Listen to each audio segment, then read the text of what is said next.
నైనా నాకు running race లో ఫస్ట్ ప్రైజ్ వచ్చింది. అయితే ఇప్పుడేం చేయమంటావో? డాన్స్ చేయమంటావా? ఈ మెడల్స్ అంతా కూడి పెట్టావు, బుద్ధిగా చదువుకో. సరే నైనా. నైనా మా స్కూల్ కూడా ఇంత హైట్ ఉంటుంది, దాన్ని టచ్ చేయకుంటే ఎగిరిదుకైనా. దాన్ని హై జంప్ అంటారంట, నేను నేర్చుకుంటానైనా. High jump నేర్చుకుంటావా? అడక తినేదానికా? కాలు చెయ్యి ఇరిగితే దేనికి పనికి రాకుండా పోతావు. మూసుకొని చదువుకో. సరేనైనా. నాకు కూడా ఒక పేపరీ, నేను కూడా చదువుతాను. ఈసారి ఒలింపిక్స్ లో ఒక్క గోల్డ్ మెడల్ కూడా సాధించని భారత్. పాయింట్ల పట్టికలో 71వ స్థానానికి పరిమితమైన భారత్.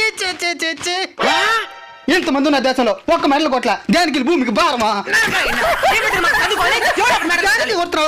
టాలెంట్ ఉన్న తొక్కేసి చదవమని చెప్పేసి ఇంకేం చేస్తే గోల్డ్ మెడల్స్ ఉండేది వారానికి ఒక్క స్పోర్ట్స్ పీరియడ్, దాని కూడా మ్యాథ్స్ సార్ తీసుకునేస్తాడు. ఆయన పంపిణీ ఒలింపిక్స్ కి తెస్తాడు గోల్డ్ మెడల్స్. ఇంకెవడైనా మెడల్స్ అనేటంటే మెడకాయ గురికేస్తా.